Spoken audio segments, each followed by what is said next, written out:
Buenas amigos, bienvenidos a Debug Médico. En esta ocasión hablaremos sobre la introducción a los ruidos cardíacos y para ello es necesario hablar sobre la anatomía cardíaca. Bueno, sin decir más, empecemos.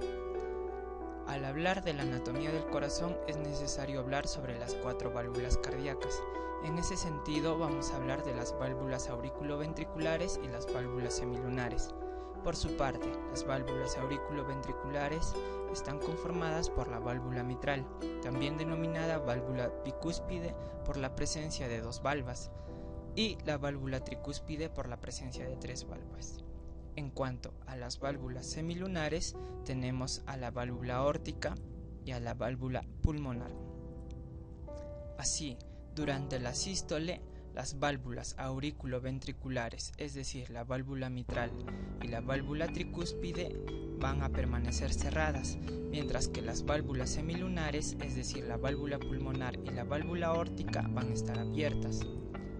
Por su parte, durante la diástole ocurre lo contrario, es decir, las válvulas auriculoventriculares se abren para permitir el llenado ventricular y las válvulas semilunares, como es la válvula pulmonar y la válvula aórtica, se cierran para evitar que el reflujo de la sangre al corazón de la circulación sistémica o a la circulación pulmonar.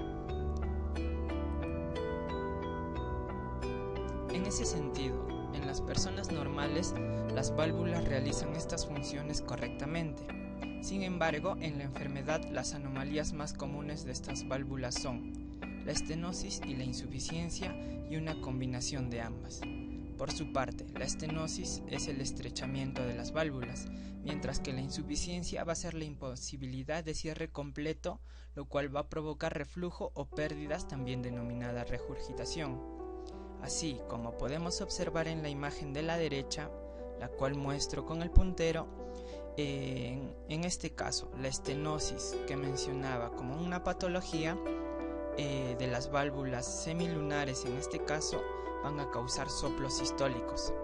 Esto por una estenosis aórtica o una estenosis pulmonar, mientras que la insuficiencia también de estas válvulas se van a asociar a soplos diastólicos. Esto por insuficiencia aórtica o insuficiencia pulmonar. Ahora, por otro lado, en cuanto a la estenosis de las válvulas auriculoventriculares, estas van a causar soplos diastólicos, mientras que la insuficiencia también de estas válvulas se van a asociar a soplos sistólicos, es decir, por una insuficiencia mitral o una insuficiencia tricúspide. Son estas estenosis y estas insuficiencias las que van a causar y generar ruidos patológicos al momento de la auscultación, los cuales hablaremos en un próximo video. Eso fue todo, gracias por ver el video, no olviden suscribirse, compartir y dar me gusta. Nos vemos en un próximo video.